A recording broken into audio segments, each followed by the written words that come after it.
Okay, welcome you to the another session of this course. It's a revision course on environmental engineering.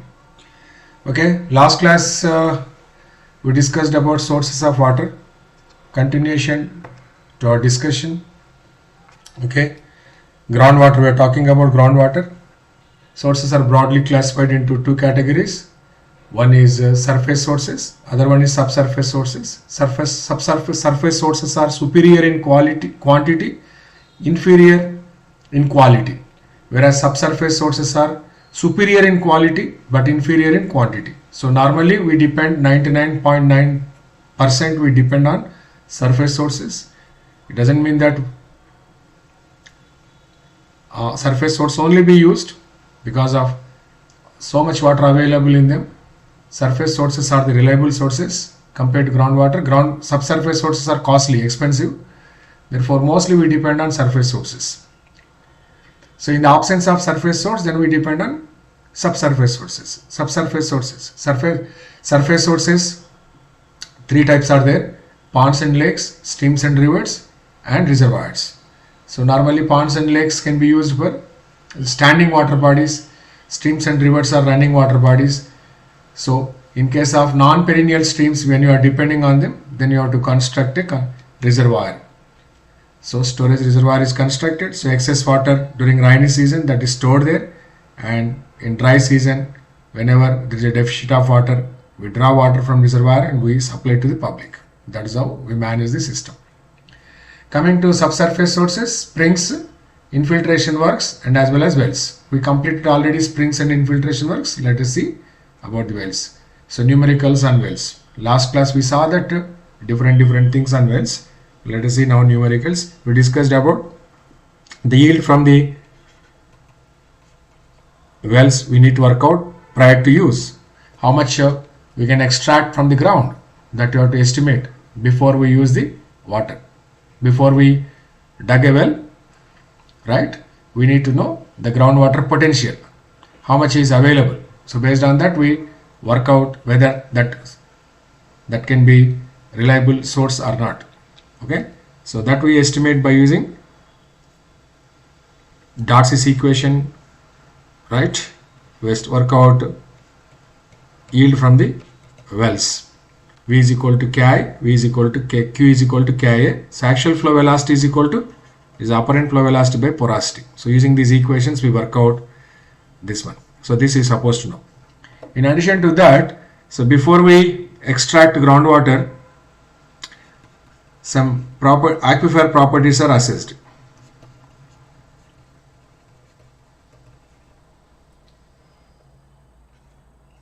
So aquifers only yield water to us. Okay.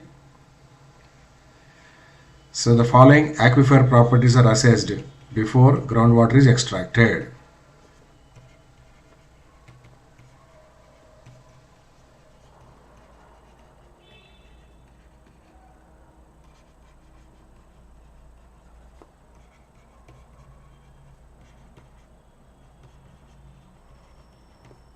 Before extraction of water from the wells.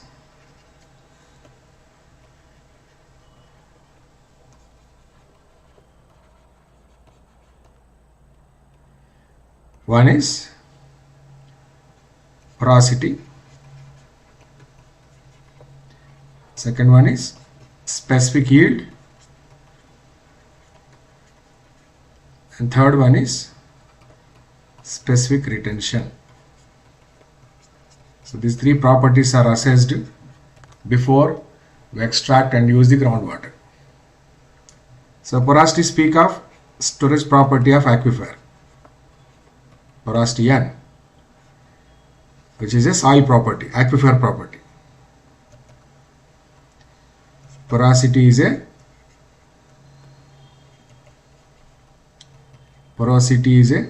storage property of aquifer. How much water is available in the aquifer, that we can approximately guess by knowing the porosity value, storage property of aquifer.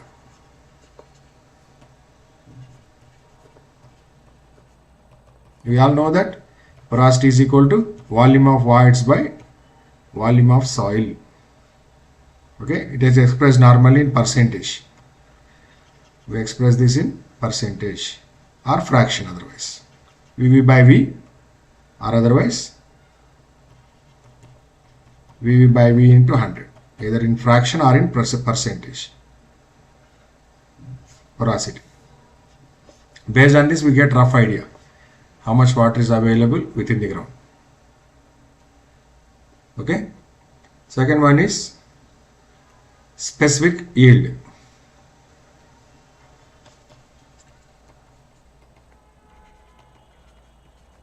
We denote it by SY. S suffix Y.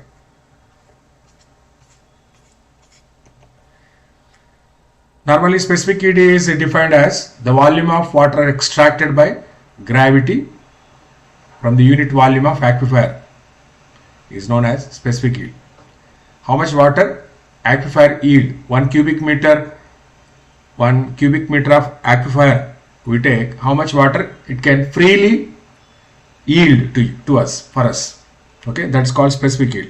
So volume of water extracted by unit volume of aquifer is known as specific yield. So specific yield is a ratio between volume of water extracted by force of gravity without applying any external force, without squeezing the ground, given a chance to the ground, how much water it yield by force of gravity per unit volume of aquifer. That is called specific yield. So therefore, this volume of water extracted we can work out by groundwater yield. This is okay. Our volume of aquifer is equal to, see now if you see this is a ground, assume that this is a ground. The initial position of water level, water table in the ground is somewhere here. So when you extract water, what happens? Water table depresses. So what position of water table changes after extracting the water? This groundwater table. So when you pull water from the ground, right? Water extracted from the ground, position of water table decreases. Right, thickness of aquifer from which water is extracted is nothing but change in position of groundwater table. This is called delta GWT, which is nothing but change in position of groundwater table. Change in position of groundwater table is nothing but thickness of aquifer from which water extracted. Thickness of aquifer from which water extracted. Understood now? Okay. Surface area of aquifer is, let us assume it as AS. Therefore, volume of aquifer is equal to, what is volume of aquifer? Surface area of aquifer into thickness of aquifer. Surface area of aquifer into thickness of aquifer. Thickness of aquifer is delta GWT, that is volume of aquifer.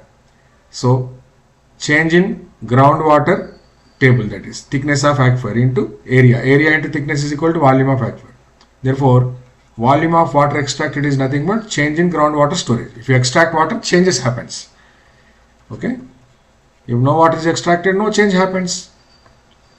Extracted is equal to change in groundwater storage.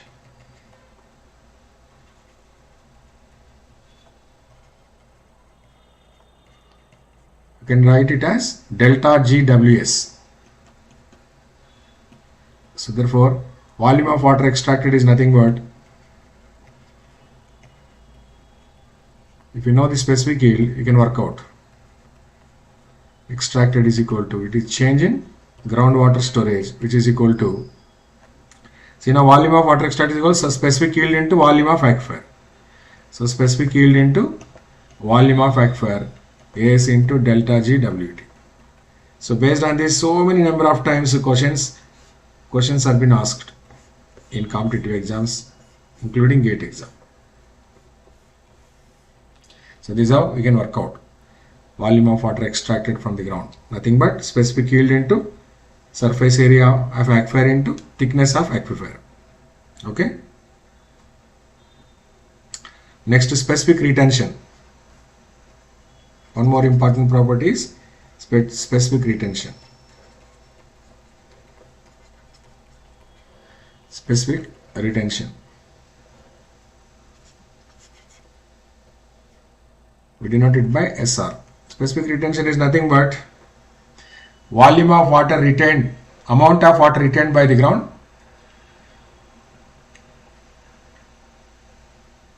against force of gravity. In spite of giving a chance, there is some water always remain in the ground only. That water no way you can extract. Okay, because of strong molecular force of attraction between soil grains and water, that water always remain with the soil grains only. That water nobody can squeeze out from the ground. So that water is called specific retention. Some amount of water retained by the ground.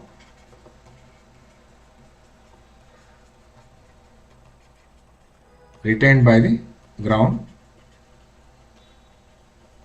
against force of gravity.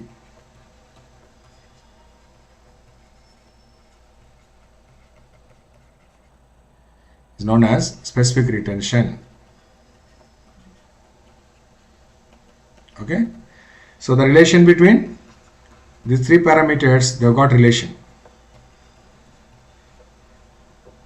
between porosity, specific yield and specific retention. What kind of relation exists between them or among them?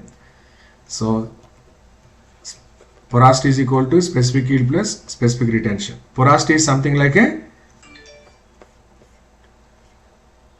the amount deposited in your account, bank balance. Specific yield is nothing but the amount you can withdraw from the bank. Specific retention is nothing but the minimum balance you are supposed to maintain in the bank account. I am comparing this with respect to bank, that money we deposit in the bank. Money accumulated in your account is called porosity. Money we can withdraw. How much amount of money we are eligible to withdraw from our account is called specific yield. Money always retained by the bank is called specific retention. Minimum deposit you have to maintain, isn't it? 1500, 5000, 10,000, some banks or something like that. So porosity is like the bank balance. Specific retention is something like minimum deposit, and specific yield is nothing but amount we can withdraw from our account, isn't it? If you go to ATM, swipe the card and type 1 lakh, you don't get 1 lakh. First of all, that much amount of money should be available in your bank account. Then only you can withdraw. Exactly. Just if you drill a hole into ground, you can't get water. First of all, water should be available. If available, at what depth is available, right? So from there, how much is available, that we have to work out. So based on that, how much always retained by the ground. Based on that, we decide how much safely we can withdraw water by force of gravity without squeezing the ground. That's called that's what we try to find out first before we extract water, isn't it? So he's asking questions based on these relations. Okay, so we discussed about three things here. One is aquifer properties. Second one is groundwater yield. How to calculate groundwater yield. Okay, let us work out few problems related to them.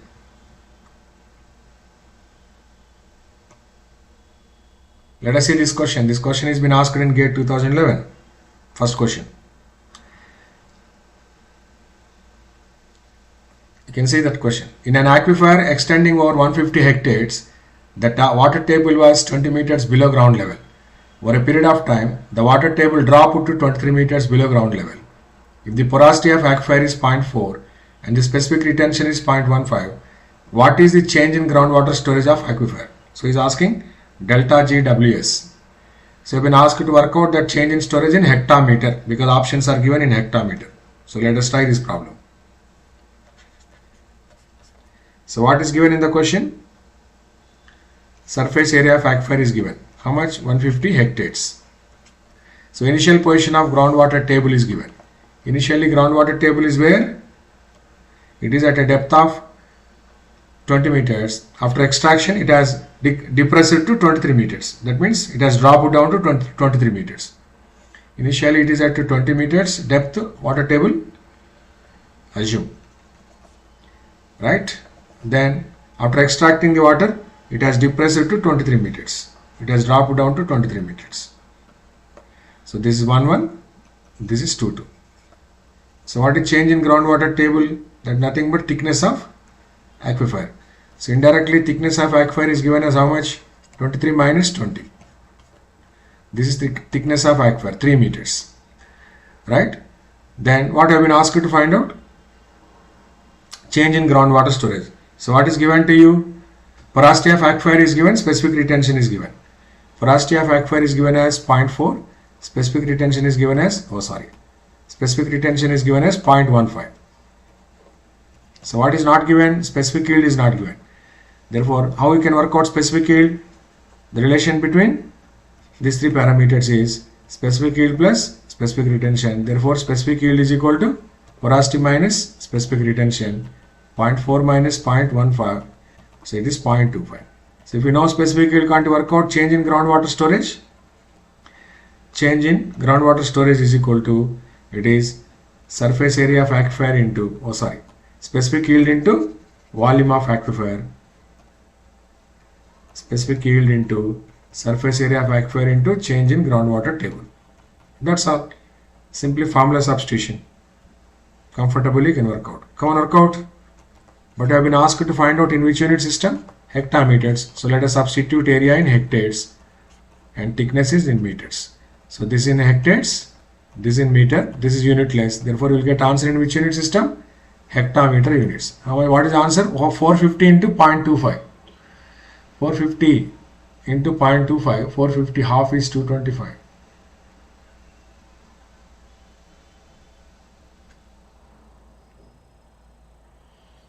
Hmm. 125 hectometer. What options are given? 112.5 hectometer. Exactly half of that one. You work out using the calculator. GATE question this is. 1/4 of 450. Without calculator also you can manage. Half is 225 and 225 half is 112.5. So that was the answer for this question.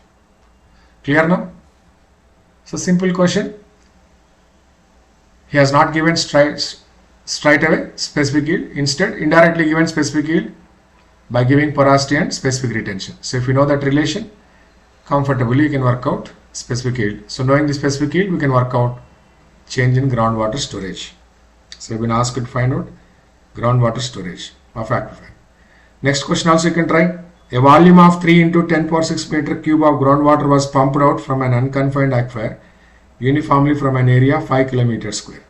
The pumping lowered the water table from initial level 102 meters to 99 meters. The specific yield of the aquifer. So you have been asked to find out what? Specific yield. To find out specific yield is what they have done? Pumping test they have done. So they have extracted some water. So volume of water extracted from aquifer is, they have extracted water. How much extracted? 3 into 10 power 6 cubic meter. 3 into 10 power 6 cubic meter of water is extracted. So which lowered the groundwater table from initial position to 102 meters to 99 meters. So initially groundwater table is, so this much somewhere here at 102 meters. 99 meters. High level, no? 102 meters. And it has dropped down to 99 meters. RLs are given. So this is a groundwater initial position. Groundwater table. It has depressed. So change in groundwater table is how much it is? 102 minus 99. So this is 3 meters. After extracting the water, how much is extracted? 3 into 10 power 6 cubic meter of water is extracted. This water. So this lowered the groundwater table. So therefore change in groundwater table is how much it is? Change in position of groundwater table 102 minus 99. It is also 3 meters. Okay. So you have been asked to find out what? Specific retention. Area, surface area of aquifer also given to you. So area of aquifer is 5 km square. It is 5 km square because this is in meters. It is also, this also we convert into meter square. So 5 into 1000 into 1000, 10 power 6. 5 into 10 power 6 meter square. Therefore, specific yield is equal to volume of water extracted by volume of aquifer. So let us work out first volume of aquifer. So volume of aquifer is equal to surface area of aquifer into thickness of aquifer. Thickness of aquifer is nothing but change in groundwater table.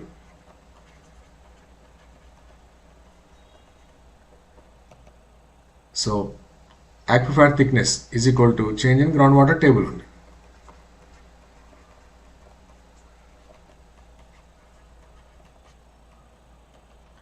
It is equal to 3 meters. Therefore, specific yield is equal to volume of water extracted by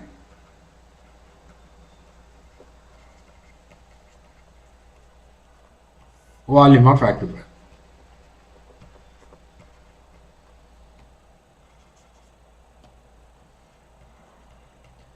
What is volume of water extracted? So he has given in the question 3 into 10 power 6 3 into 10 power 6 cubic meter. Volume of aquifer is surface area of aquifer, which is 5 kilometer square. 5 into 10 power 6 meter square into 3. So meter square into meter, this is also meter cube. So units cancel out. Meter cube cancel out. We left with you unitless number. Come on, how much it is? 3 by 5.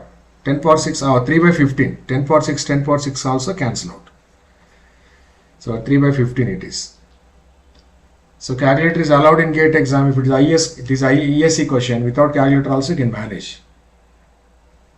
So 3 by 15.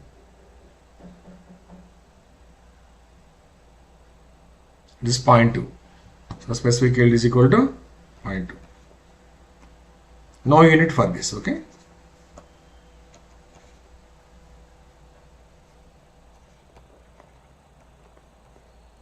And this is the answer for this question.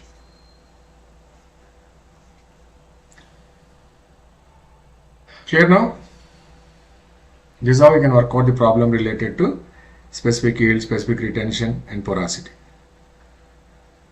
Next. Okay, let us try this question. A steady groundwater flow is occurring through an unconfined aquifer of quartz sand underlined by horizontal impervious formation as shown in figure. The depths of water table below ground surface in the two observation wells fixed at a spacing of 290 meters along the direction of flow are recorded as 5 meters and 5.6 meters. The sand layer is 20 meters thick and its coefficient of permeability is 4 into 10 power minus 3 centimeter per second. Determine the rate of flow in meter cube per day per meter width of aquifer. So whenever you have been asked to find out rate of flow means what? Discharge. So you have been asked to find out discharge. So to find out discharge, Q is equal to KIA formula. So you have been asked to find out rate of flow from aquifer.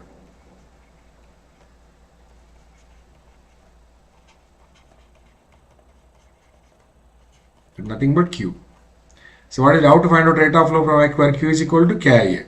So information is given, K value is given to you. I is given, indirectly information is given to work out A and I. Let us see where that information is hidden here. So he has given diagram also. Two wells are there. Water is flowing from one well to another. Water always flow from high level to low level. This is a ground. Ground is given. So we dug two wells. This is well 1. This is well 2. Just separated at a distance 290 meters. The distance between them is 290 meters. So water always flow from high level to low level. Okay. Then the water level in the well 1 is below 5 meters from the ground. Water level in the well 2 is 5.6 meters below ground. That is also given to you. This is water level in the well 1, 5 meters below ground. This water level in the well 2, 5.6 meters below ground. This is 5.6 meters below ground. This is 5 meters below ground. In between what is there? Sandy strata is there. So water will be flowing from this. This is aquifer. So when you are not pumping out water, water flow by gravity from high level to low level. When water flow by gravity, high level to low level, so the groundwater table depresses like this, from this well to this well, like a straight line. It slopes towards, this is called hydraulic gradient line. Hydraulic gradient, groundwater table is nothing but hydraulic gradient line. Hydraulic gradient line is nothing but line joining the points of piezometric head. So piezometric head in well 1 is, how much it is? Piezometric head in well 1. Piezometric thickness of aquifer is given as how much? 20 meters. Total sandy strata is 20 meters. Not total sandy strata is full of water. Water is there from 5 meters in well 1, below 5 meters at the position of well 1, below 5.6 meters at the position of well 2. Therefore, thickness of aquifer is varying from well 1 to well 2. So, thickness of aquifer in well 1 is how much it is? Only 15 meters. Thickness of aquifer in well 2 is 14.4 meters. So, it is varying from this aquifer. Here water is flowing in the aquifer. So, water flow from high level to low level. So, how much water flow from well 1 to well 2? This well 1, well 2. He is asking this question. Come on, try all of you. How much water is flowing from well 1 to well 2? This is well 1, this is well 2. Alright, it is given like this. Water always flow within the ground, in the ground. So that's what is given. Then what else is given? Rest of the information. K value is given and width of the aquifer is given as 1 meter. For 1 meter width of aquifer, you have been asked to find out. K value is given as 4 into 10 power minus 3 centimeter per second. That's all, no? 4 into 10 power minus 3 centimeter per second. Determine the rate of flow. Rate of flow means discharge. So, K is given already. I. What is I? I is slope of hydraulic gradient line. Where is slope of hydraulic gradient line? This is slope of hydraulic gradient line. This I value. So, how to find out this I value? So, this is slope of hydraulic gradient line. Right? Slope of water table only. Slope of hydraulic gradient line is nothing but slope of water table. This you have to find out. This I value. This groundwater table. So with respect to this, is making a triangle like this. So ground is here. Ground is here. This is a ground. So water level in well 1 is below 5 meters. Water level in well 2 is below 5.6 meters. Oh, sorry. Below 5 meters, right? This is 5 meters. Here it is 5.6 meters. So opposite side, adjacent side. So what is this? This is 0.6 meters. So the horizontal distance between two wells is 290 meters. Adjacent side is 290 meters. Opposite side is side. So here you work out I is equal to tan I. Angle being so small, I is equal to tan I. I is equal to tan I, which is equal to, it is opposite side by adjacent side. Here, this triangle, I took this triangle. Understood now? This is a triangle. It's making a triangle, water level, groundwater table, position of groundwater table between two wells, right? If you take it as a triangle, then you can find out I, slope of hydraulic gradient line you will get. So this one is slope of hydraulic gradient line. How much water passing through this? That you have to find out.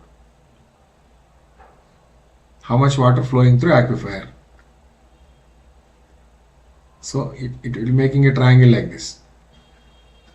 So this is, you can take it as a Q, I. So what you have to work out? How much a discharge passing through aquifer? This you have to find out. So tan I is equal to opposite side by adjacent side, 0.6 by 290. 0.6 by 290. So you got I, you got K. A is equal to what? Last class we discussed. Area perpendicular to flow direction. To this direction perpendicular. So water flowing like this. So width of aquifer into thickness of aquifer. But thickness of aquifer is varying from 15 to 14.4. Linearly it is varying. Therefore average thickness you can take. So A is equal to area perpendicular to flow direction, which is nothing but average thickness of aquifer from well 1 to well 2 into distance between the wells, right? Width is only 1 meter, no? 1 meter width. Sorry, distance will not come. Into thickness of aquifer. Average thickness of aquifer into width of aquifer.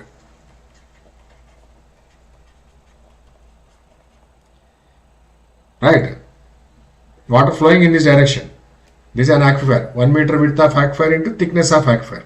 Area perpendicular to flow direction you will get. Okay? So average thickness is, it is varying from 15 to 14.4 meters into width of aquifer is 1 meter. So A you got. So and so meter square. Therefore Q is equal to K into I into A. Kia. So K value is given 4 into 10 power minus 3 centimeter per second. Centimeters we are converting into meters. How to convert centimeters into meters? 1 by 100. So now this is in meters per second. Into average thickness of aquifer. I value, okay, sorry. I is equal to what? 0.6 by 290. This I. 0.6 by 290. Into A. 15 plus 14.4 by 2 into 1. So this has got no unit, this is meter square. So meter square into meter, meter cube per second. But I have been asked to work out in which unit system? Meter cube per day per meter. Anyway, per meter only we are working out. This meter cube per second per meter. How to convert seconds into days? So we'll get answer in meter cube per second. To convert these seconds. Otherwise, K value you can straight away convert into days. Meter cube per day. Okay, I'll do that. K value straight away I'll work out in meter cube per meter per day. So straight away we'll get answer in meter cube per day. So 4 into 10 power minus 2 centimeter per second to convert, centimeter per second. To convert centimeters into meter, multiply with 10 power minus 2, 1 by 100. To convert seconds into days, 1 second is equal to 1 by 24 into 60 into 60 days. Denominator of denominator goes to numerator. So multiply with 24 into 60 into 60.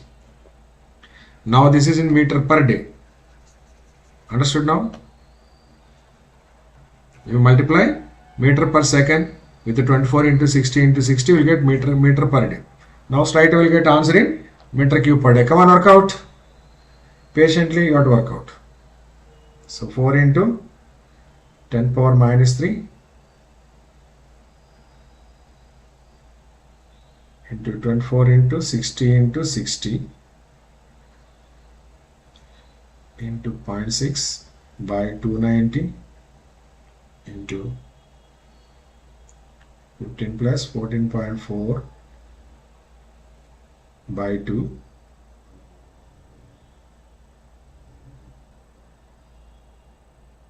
so I got 0.105 meter cube per day per meter. You can write like this, or you can leave it meter cube per day also, because we calculated per meter width of aquifer. If aquifer is 5 meters width, we will multiply with here 5. If aquifer is 100 meters width, we will multiply with 100. So per meter we have calculated here. That's why they wrote like that, meter cube per day per meter. Hope it is clear to you. Similar lines work out. One more question. This ESE question, this GATE question, top one. Second question. The observation wells penetrating into a confined aquifer are located 1500 meters apart in the direction of flow. Heads of 50 meters and 25 meters are indicated at these two observation wells. If the coefficient of permeability for the aquifer is 30 meters per day and its porosity is 0.25, the time of travel of an inert tracer from one well to another is. So how much time water takes to travel through aquifer from well 1 to well 2 is asking. Okay. Next example. So there are two wells, again same way. This is well 1. This is well 2. But this is confined aquifer. Confined aquifer you will find upper boundary and lower boundary. Water flow between upper boundary and lower boundary. This is aquifer.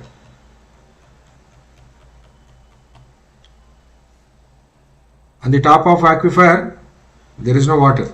This is a sand, clay strata. This is clay strata. Impervious strata, impervious strata. This is pervious strata. So which is aquifer here? The pervious strata only aquifer. Confined it is. Confined means deep inside the ground, not the top aquifer. Top aquifer only unconfined. So like this. Impervious, impervious. Between two impervious strata, there is one pervious strata. So this is our aquifer. Confined aquifer. So aquifer which has got upper boundary and lower boundary is called confined aquifer. Is our confined aquifer. In confined aquifer, water flow through this region between these two impervious strata only. It doesn't flow on the top. So water flow like this from this well, one well to another well. So whichever well water is at high level, from that well to next well water travel. Assume it is flowing through well 1 to well 2. The upstream side well, let us assume. Upstream side well means water is at high level in this well. Downstream side well means water is low level in that well. Upstream well, this is downstream well. So water flow from high level to low level. That means in downstream well, water is at lower than upstream well. Nothing but piezometric head, that is. This is one well, this is another well. He has given in the question information. Two observation wells penetrating into a confined aquifer are located at 1500 meters apart in the direction of flow. They are separated by how much distance? 1500 meters. Distance between them is 1500 meters. I stands for what? Impervious strata. Okay. Then what else is given? Heads of 15 meters. That is water level. In the well 1 is 50 meters, water level in the well 2 is 25 meters. Head means piezometric head. Piezometric head is means from bottom, water level is measured from bottom. Last question we measure water level from the top. In this from bottom. 50 and 25 meters. So water flow from high level to low level. So in this case, imaginary piezometric line exists here. This is imaginary groundwater table. So truly speaking, you don't find like this, but it is a position, piezometric head it is. Piezometric line joining the points of piezometric head is called groundwater table. Imaginary groundwater table exists. Okay. So slope of this imaginary groundwater table is I. The slope you work out, this is small I value. This capital I is impervious strata. I will remove this. Okay. This is impervious strata. Impervious strata. I stands for impervious. This is pervious strata. Aquifer. P stands for pervious. I stands for impervious strata. So it is sandwiched between. So this is impervious strata. This is also impervious strata. In between pervious strata. So pervious strata sandwiched between two impervious strata is called confined. It has got upper boundary and lower boundary. Okay. Understood now? So this is our confined aquifer. Water flowing here. Is our aquifer. So what is asking is to travel this 1500 meters, how much time it will take. So to find it out, what he has done is he added some tracer. Some tracer is added in upstream side well. Tracer could be a dye, or it could be a color dye, or it could be a chemical, whatever it may be. So to find out how much, whether this water traveled all the way from well 1 to well 2 or not. Some color I will put. If that color appear in well 2, that indicates that water has traveled from well 1 to well 2. So how much time tracer will take means how much time water will take to travel through this aquifer. So he has been asked to find out what? Time taken by tracer. Time taken by tracer to travel from well 1 to well 2. Tracer is equal to time taken by water to travel from upstream well to downstream well. So that's what we need to work out. Time you have to find out. How we can find out? If you know velocity of flow, distance between two wells is 1500.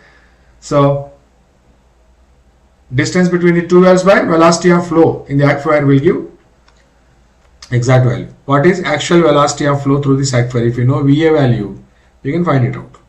That's it. So time taken by tracer is equal to distance between two wells by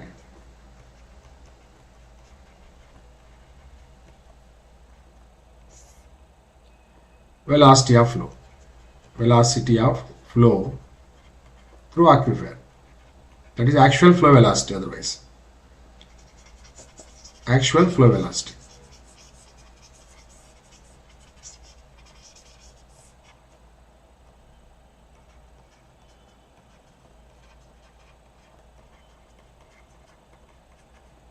So distance between two wells is given in the question 1500 meters. Actual flow velocity, what find out? How to find out actual flow velocity? Apparent flow velocity is equal to K into I. So K value given in the question. K value is given no? 30 meters per day. I value would work out by knowing the position of water table. So K value is given as 30 meters per day. And I value is equal to tan I. Again it is making triangle between these two wells. So difference between these two water levels is how much it is? Between these two, it is 50 minus 25. This is making a triangle here, like last one. So this is 50 minus 25. The distance between them is 1500. I is equal to opposite side by adjacent side. Opposite side is 50 minus 25. Adjacent side is 1500. So it is also making a triangle like this. This groundwater table.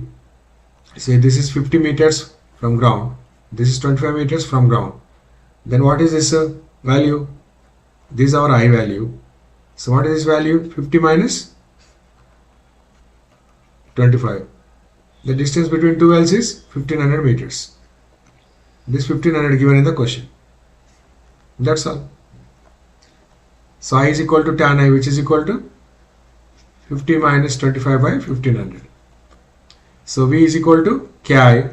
So 30 into 50 minus 25 by 1500. 50 minus 25, 25 by 1500 into 30. 25 into 30 by 1500.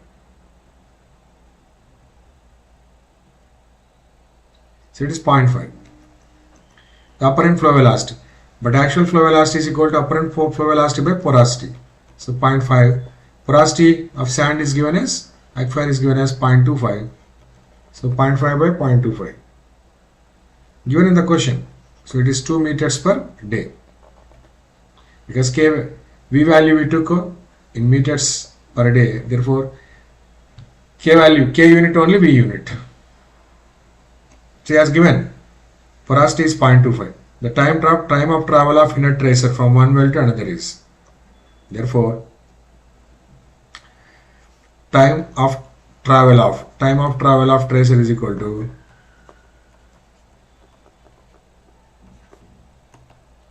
distance between two wells is 1500 meters. Velocity of flow is 2. So meters by meters per day. How many days it will take? Meters get cancelled. We will get answer in days. How many days it will take?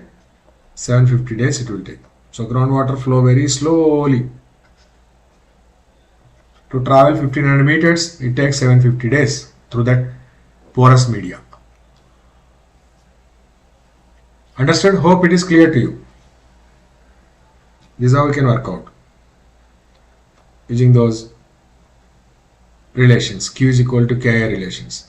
In addition to that, sometimes he is asking questions on Dupit's equilibrium equations and Thiem's equilibrium equations.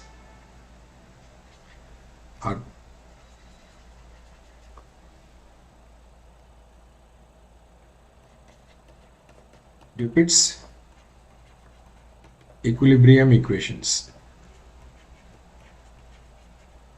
which are all applicable to wells only.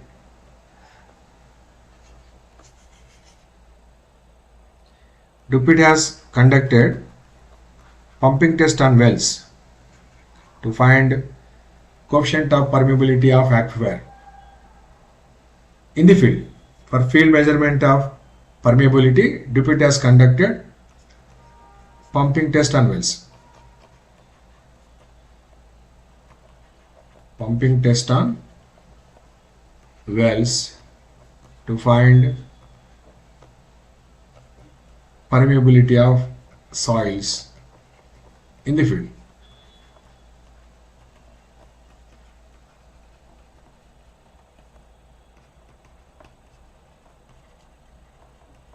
So he has conducted this test on both. So he has given some equations here, derived some equations. Using those equations we can find out. So case 1 we take yield from our interest is finding yield only. Yield from unconfined aquifer.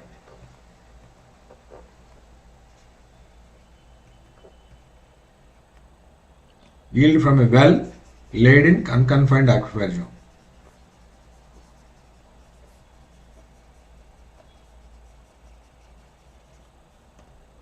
Yield means water.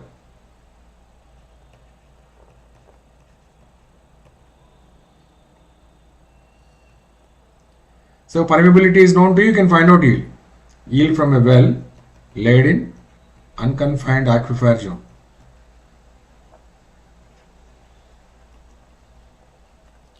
So unconfined aquifer approach is different, confined aquifer approach is different. Slightly the area perpendicular to flow direction changes. So in this case,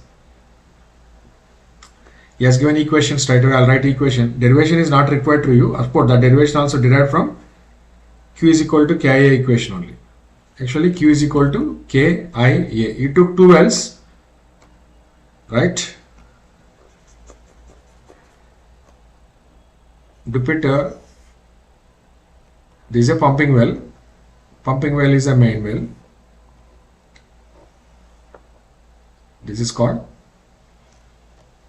pumping well of diameter D. This is diameter of the well.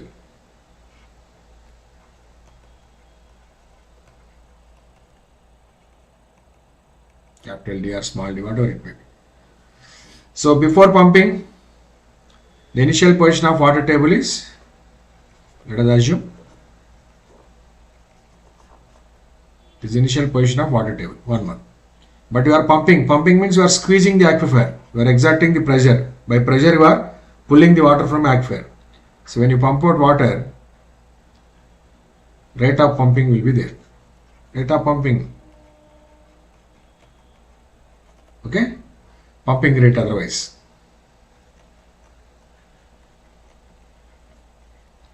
Using a pump, centrifugal pump, we pull out water. When you pull out water, what happens? Water table depresses. How it depresses? Not linearly. Just like that, it will not drop down. By gravity, if you allow, it drop down just like that, linearly. But non-linearly, it changes. So depression, water table depresses like this. Non-linearly, it depresses. Not linearly, it changes non-linearly, like a parabola. Depressed parabola is called. So slightly analysis is different. If it is linear, it is easy to find out I value. It is non-linear, to find out I value itself is a tough thing. So this is depressed water table. This depressed water table is called drawdown curve.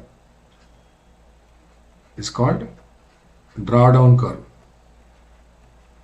Drawdown curve is nothing but depressed water table after pumping, during pumping, otherwise. Understood now? So it is non-linear. So to find out I value, it is non-linear. It is too difficult for us, isn't it? Just like that I is equal to tan I, you can't work out because this is not a linearly varying. It is non-linearly varying. Curvature is there. Where exactly depression is more close to well, depression is minimum at certain distance. That means the distance within that drawdown curve, that's called cone of depression. People also call it as, it is like a cone. People call it as cone of depression. This is aquifer. So the initial thickness of aquifer is h meters, let us assume. Right? So it doesn't collect water from everywhere, it collects water within the radius of influence. The radius from which the well collect water is called radius of influence, capital R. It is called radius of influence. So within this radius of influence only, wherever water is there in aquifer, that rush towards this well. So this water rush towards this well and finally accumulate here, this Q value. Q amount of water accumulate here. From here is pumping out, right? He is pumping out, he pump out water in such a way that he adjust pumping rate is exactly equal to yield from the aquifer. This is nothing but yield from the aquifer, right? He adjust pumping rate exactly equal to yield from aquifer. Okay, so to find out the I value mathematically, what we do, what Dupuis has taken is two imaginary test wells has taken. One is at a distance R1 from the pumping well, center of the pumping well. Another one is at a distance R2 from the center of the pumping well. Two imaginary test wells are taken. One at a distance R1 from the pumping well. The another is at a distance R2 from the center of the pumping well. From this it is at a distance R1 and this one is at a distance R2 from the center of the pumping well. The radius of the pumping well, diameter of the pumping well is D. So exactly from here D by 2 it is. This is imaginary test well 1. This test well 1, test well 2. So test well 1 this is. This one is test well 2. Okay. So the difference between original water level before pumping and during pumping is known as drawdown. The difference, this difference is known as what? Drawdown. We denote it by S. S stands for depressed head. This is called drawdown. Technically we call it as draw put down, drawdown. Water table draw put down like this. The drawdown in the imaginary test well is, let us take it as S1. This is R2 this is. Here it is S1. Drawdown is S1. Here it is S2. Drawdown here is S2. Okay. So a drawdown at radius of influence is 0. Here it is 0. Drawdown is maximum where? In the well only. In the well only drawdown is maximum. This is S max. So drawdown value changes from 0 to S max. So in test well 1 it is S1. In test well 2 it is S2. This is drawdown in test well 1. This is drawdown in test well 2. This is S1, this is S2. Okay. So R1, R2. At R1, drawdown is S1. At R2, drawdown is S2. So these two, Dupuis applied this concept Q is equal to KIA between these two test wells. Q is equal to KIA and derived one equation. Q is equal to K into I is equal to what? Right? Because it is non-linearly varying. So he took like this. So between these two test well 1 and one more small test well you took. So between these two very small distance, radial distance dr, you took one more test well where difference between them is dh. Because these two are so small, I is taken as linear here. So therefore tan I is equal to dh by dr. It is varying, no? As radius changes, dh by dr. So I is equal to tan I, which is equal to dh by dr.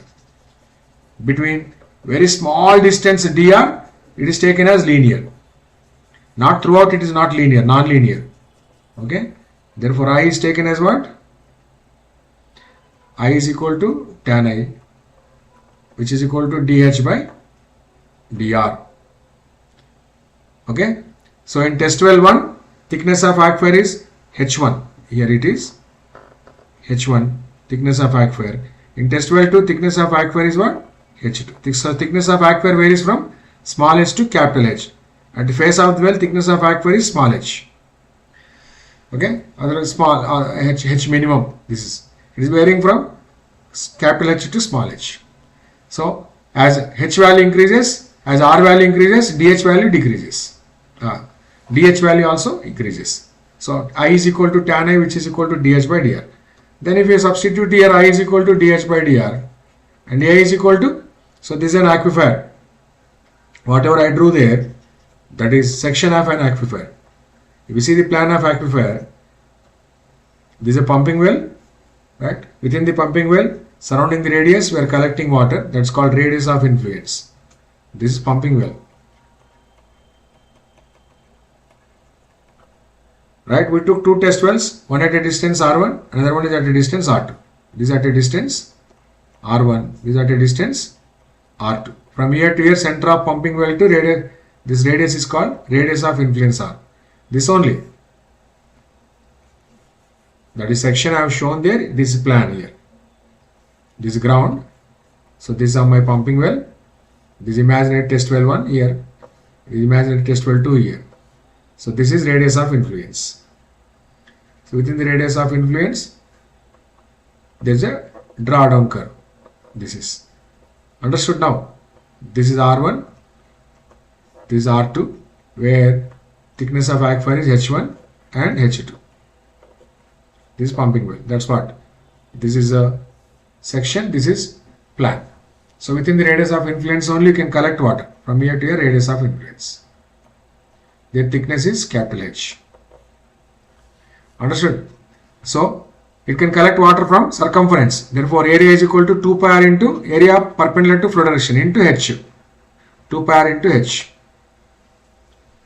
Area is equal to not pi by 4 d square. It collect water from circumference. So wherever water is there within this radius of influence, that water rush towards the well. So this water will go towards the well and finally accumulate there. So this is our Q and accumulate into pumping well. Okay. So if you integrate, then you will get that. Rearrange the terms, then you will get one expression. That expression you can use to find out permeability of soil. If you know permeability of soil, you can find out yield. For a given permeability, you can work out yield. For a given yield, you can find out permeability. See now, rearrange the terms. So it is written as dr by r is equal to, it is 2 pi k into h by q into dh. So r value varying from r1 to r2, h value varying from h1 to h2. Okay, let us take capital H. Capital H1 to capital H2. I will write here also capital H1.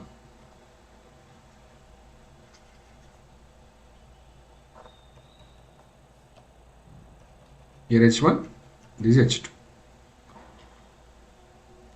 That's all. Then if you integrate, what will get? ln R2 by R1 is equal to, it is 2 pi k q by integral h is h square by 2, and if you substitute upper limit and lower limit, h1 to h2, so it is one expression you will get. That expression you can use 2 pi k by q into h2 square minus h1 square by 2. So 2 to get cancelled, we left one equation. So what do we require? Q. Sometimes we work out same formula for K. In geotechnical engineering, they work out K. In water resource engineering, we work out Q. So Q is equal to, what is the expression finally? Q is equal to, it is pi into K into H2 square minus H1 square by ln R2 by R1. So this equation you can use for finding yield from unconfined aquifer.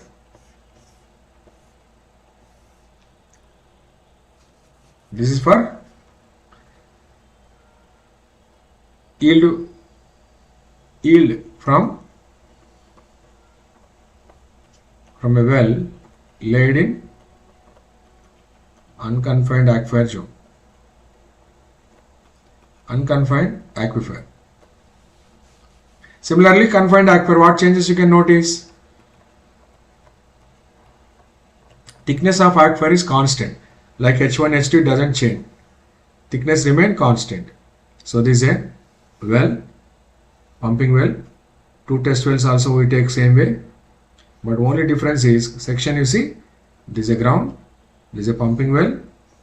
So thickness of aquifer is always constant in this case.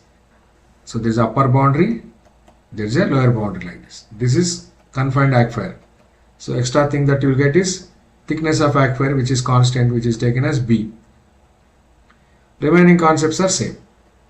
Same way we can apply that equation to find out yield from 2 test wells. We take the position of imaginary groundwater table. Before pumping, position of imaginary groundwater table here. After pumping, position of imaginary groundwater table changes like this. So to find out that I value, we take 2 imaginary test wells, one at a distance R1, another one is at a distance R2. Okay, this is at a distance R1, another one is at a distance R2, where drawdowns are S1 and S2, where thickness of imaginary water table is H1 and H2.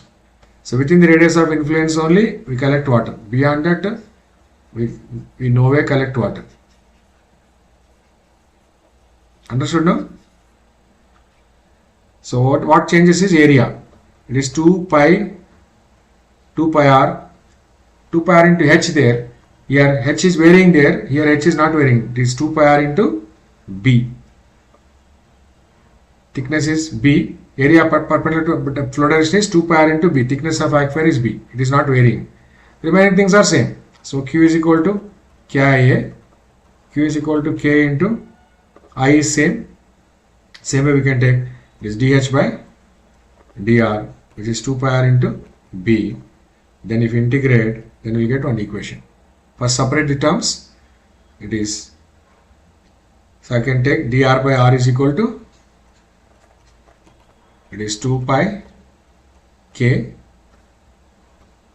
2 pi kb by q to dh. So where r value changing from r1 to r2, where h value changing from h1 to h2.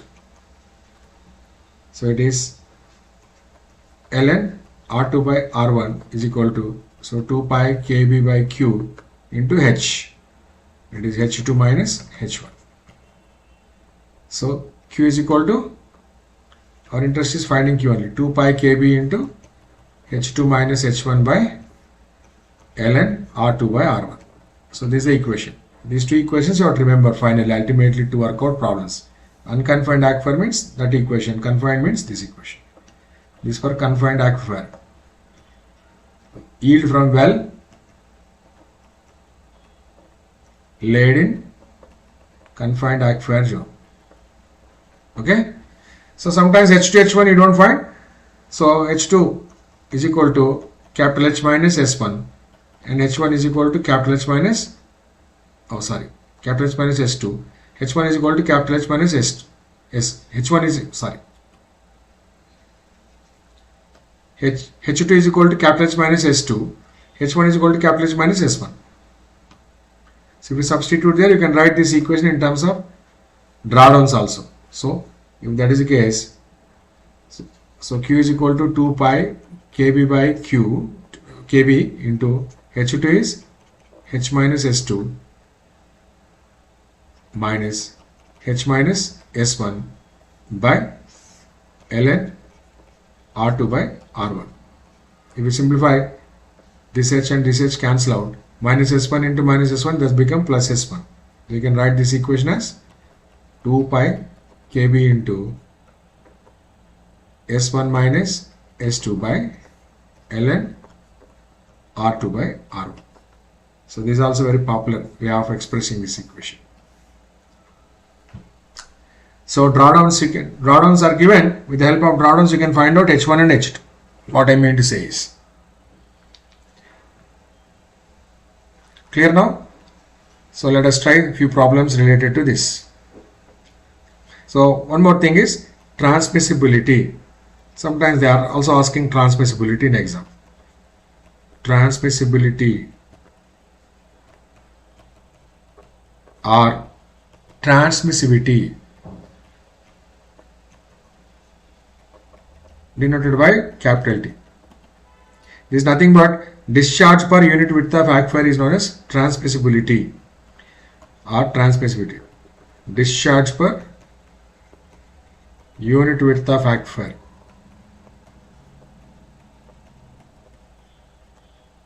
is known as transmissibility or transmissivity. Therefore, for confined aquifer, sometimes we work out this by multiplying with T is equal to K into H, and for unconfined aquifer, confined aquifer, it is T is equal to K into B. This for unconfined aquifer.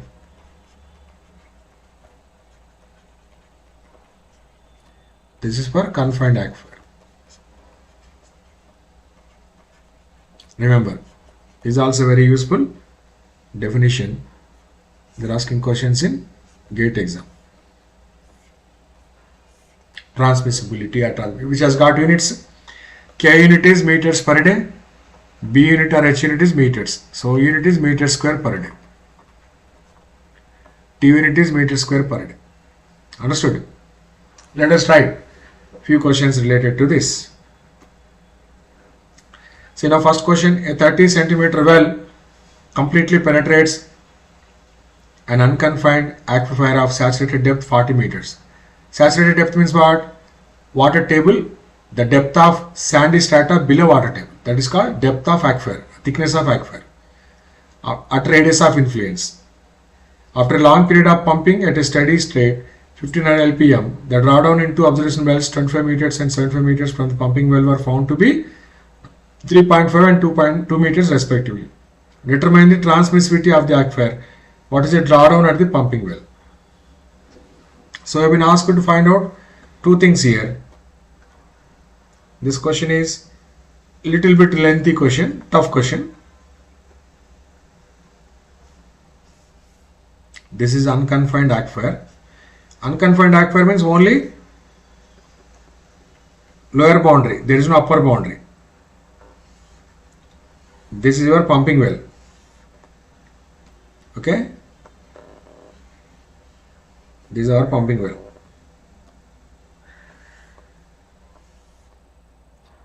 So initial position of water table is somewhere here. And because of when we start pumping, then what happens? Water table depresses. That cone of depression is like this. So within the cone of depression, we take two imaginary test wells. One at a distance 25 meters, he mentioned there. Another one is at a distance 75 meters. Two test wells are taken. One at 25 meters, one at 75 meters. This is R1. This one is R2. This is 25 meters. This one is 75 meters. Right? And he has given S1 and S2. Drawdown into observation wells are given as 1500 LPM. This pumping rate. 25 meters, 75 meters found to be 3.5 meters and 2 meters respectively. So this is 3.5 meters. Drawdown. This S1, this S2 is 2 meters. So S1 is given as 3.5 meters, where R1 is equal to 25 meters. S2 is given as 2 meters, where R2 is equal to 75 meters. Thickness of aquifer is given as 40 meters. Okay. So H1 and H2 are not there indirectly. He has not given. Rate of pumping is given. Pumping rate is given as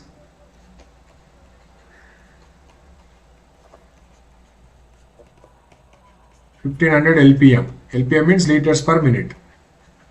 Convert this into meter cube per day so that you can find out everything in meters per day or something like that.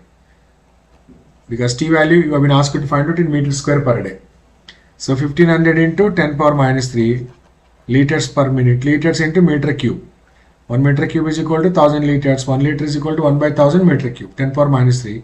Minutes into days. 1 minute is equal to 1 by 24 into 60 days. So now this become meter cube per day. 1 day is equal to 24 into 60 minutes. 1 minute is equal to 1 by 24 into 60 days. Okay. The beauty of this question is this depicts equilibrium equation. At equilibrium, that's why at equilibrium or steady state, it's also called steady state, yield from aquifer is equal to flow in is equal to flow out. Yield from aquifer Q is equal to, it is rate of pumping only or pumping rate. We adjust pumping rate in such a way that the flow of water into well is equal to flow out from water. So when you take out water from the well, so position of water table is fixed. It becomes steady state. At equilibrium or steady state, flow in is equal to flow out. Okay. Therefore, Q is given as indirectly 1500 into 10 power minus 3. Calculate, this is 1 by 24 into 60 meter cube per day. How much it is? So 1500 into 10 power minus 3 by 24 into 60.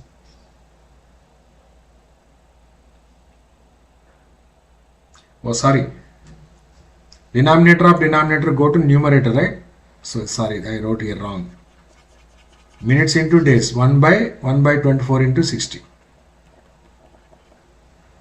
So this go to top. Denominator of denominator goes to numerator.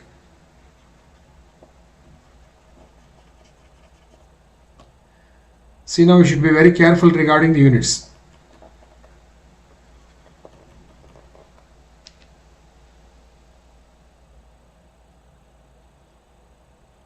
.5. It is 2160 meter cube per day. Okay. So Q is known. K we have to find out first. T is equal to K into H. You have been asked to find out T. T is equal to K into H. H is given. K have to work out by using the T equation. So Q is equal to, it is pi into K into H2 square minus H1 square by ln R2 by R1. Formula substitution. Okay. But H2 H1 also not given. H2 is equal to H minus S2. So 40 minus 2, it is 38 meters. H1 is equal to H minus S1. 40 minus 3.5, it is 36.5 meters. So Q is equal to, Q is known to you. 2160 meter cube per day. Pi into K is unknown. H2 square. So 38 square minus 36.5 square by ln R2 by R1. So 75 by 25. That's all. You can find out K value. So once K you get, T is equal to K into H. H is given 40 meters. We can find out comfortably that value.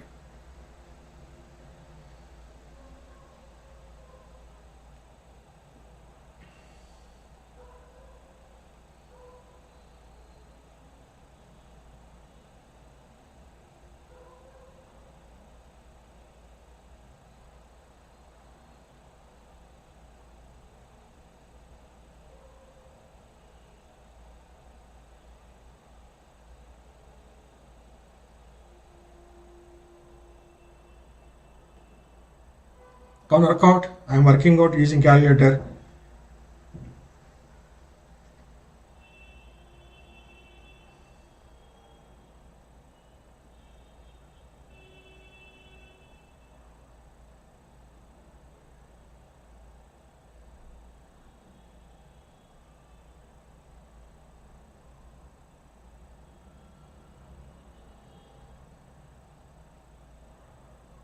So I got 6.75 meter per day K value, but coefficient of transmissibility is equal to T is equal to K into H. K value we got given in the question. So 40 into 6.75. So 270 it is.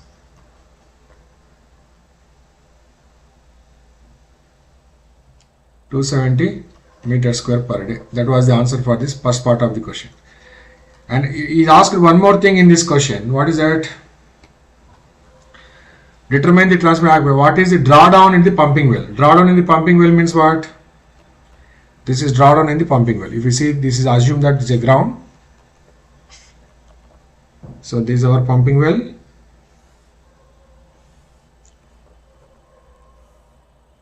This is our pumping well.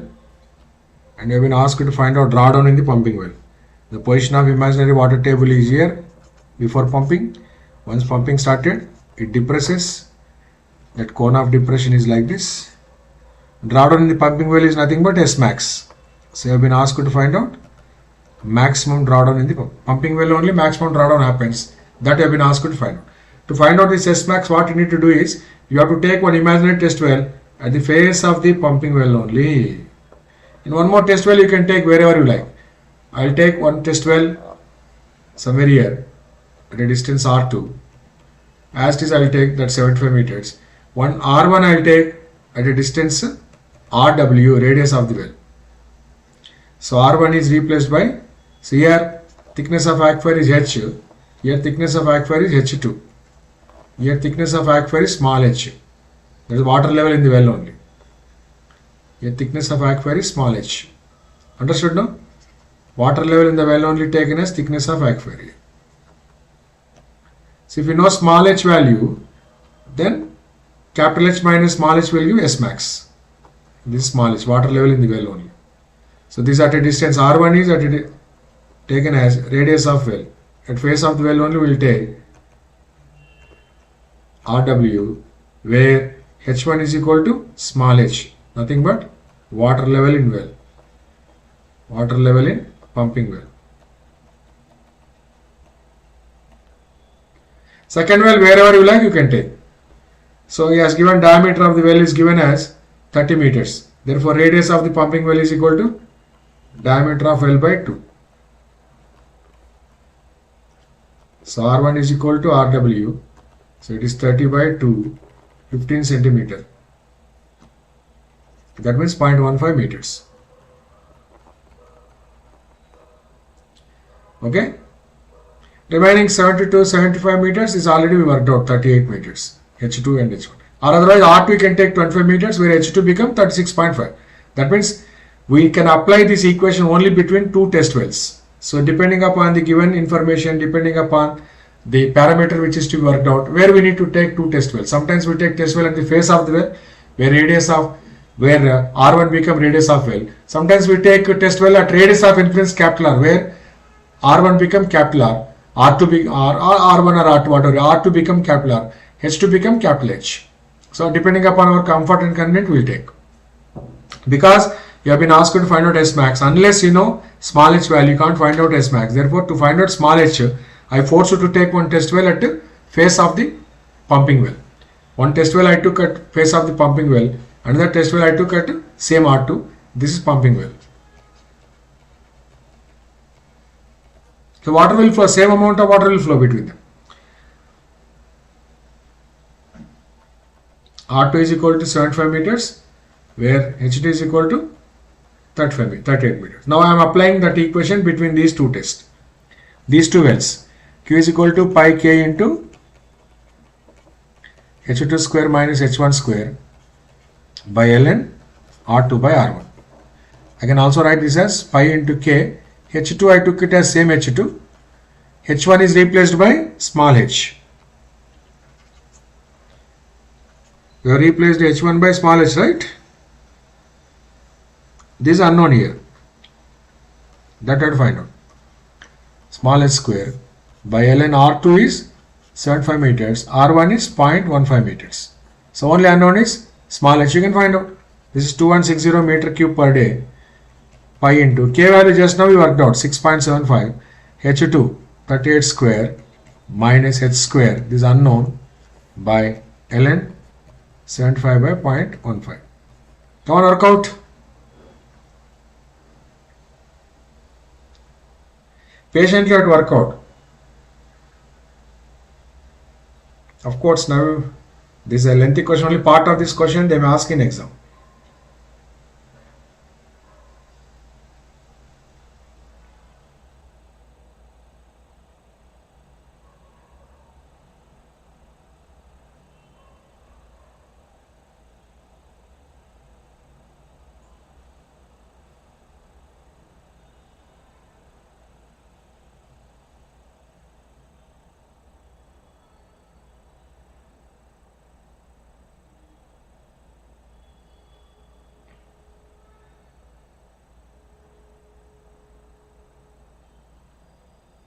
So I got H value 28.47. So S max is equal to, drawdown in pumping well is equal to S max, which is equal to capital H minus small h.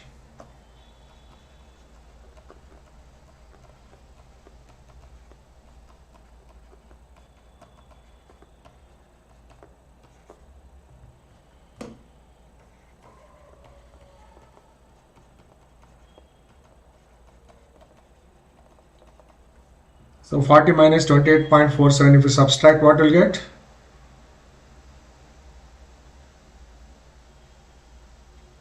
It is 11.52. 11.53 meters. That was the answer. So to the first thing, two questions are there in that. One is T value, the other one is drawdown in the pumping well. Just a few models of questions we are covering here. Let us try one more question. Second question. This is something related to confined. For a field pumping test, a well was sunk through a horizontal stratum of sand 14.5 meters thick, underlined by a clay stratum. Underlined and overlined means confined. Only underlined means it is unconfined. Two observation wells were sunk. This is also this one. Sunk at horizontal distances of 16 meters and 34 meters respectively from pumping well. The initial position of water table is 2.2 meters below ground. At steady rate of pumping 525 liters per minute, the drawdowns in the observation wells were found to be 2.45 meters and 1.2 meters respectively. Calculate K. Can you try this as a homework problem, or otherwise let me solve. So same thing. Same way you have to find out, work out. First get idea by drawing the sketch. Underlined clay strata. This is clay strata. Overlining is not there, means it is unconfined. So this is 14.5 meters thick. Underlined by clay. This is sandy strata. This is clay strata. This is impervious. This is pervious. Understood?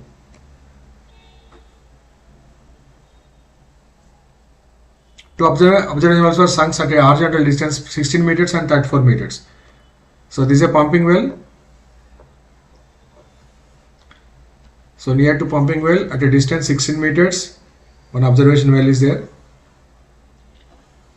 One more at a distance 34 meters, one more at this is R1, this is R2.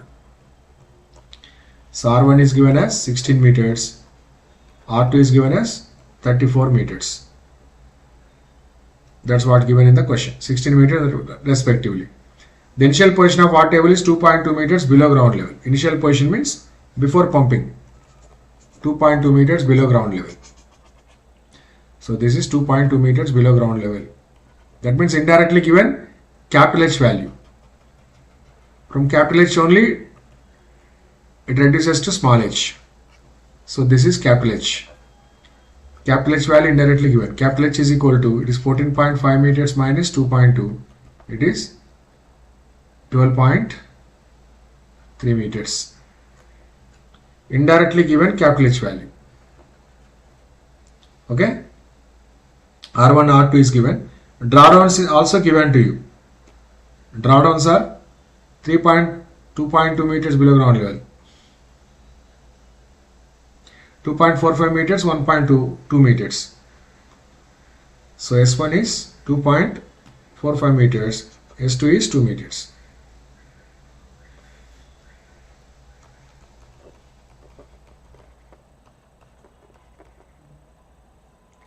This is S1, this is S2. Okay. Then you have been asked to find out what? Calculate K. You have been asked to find out K value for this. So R1 is given, R2 is given, H1, S1, S2 is given. Can you work out H1 and H2? H1 is equal to capital H minus S1. H2 is equal to capital H minus S2. So capital H is 12.3 minus 2.45. This is 12.3 minus 2. So it is 9.12 to 12.3 minus 2.45, something 12.3 minus 2.45, 9.85. This is 9.85 meters. This is 11.1 meter. 12.3 minus 2. 2 or 1.251? Sorry. 2.45, 1.2 meters. Sorry, 1.2 meters.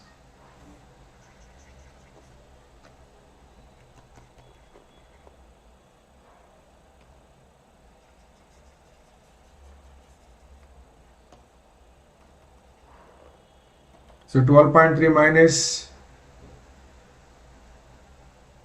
1.2. 11.1. So H1 is known, H2 is known, R1 is known, R2 is known. Rate of pumping also given to you. Rate of pumping is nothing but yield from the well 925 liters per minute at steady state.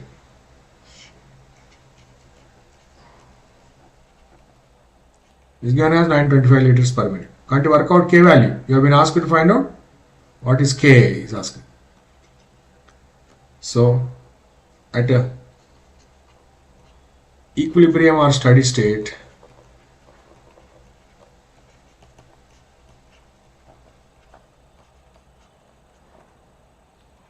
yield Q is equal to rate of pumping. It has given as 925 liters per minute. I am converting this into meter cube per day.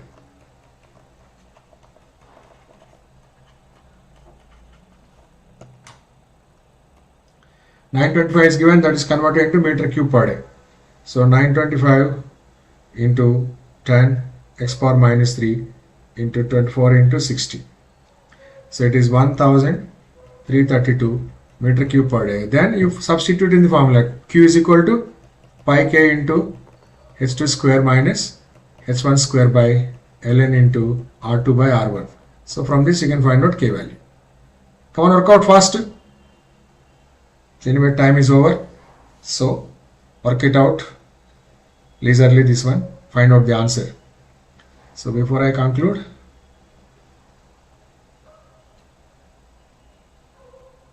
so do join this course.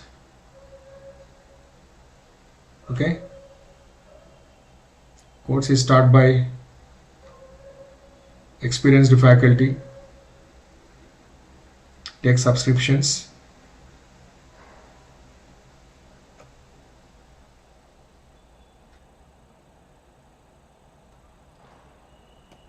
Okay, thank you very much.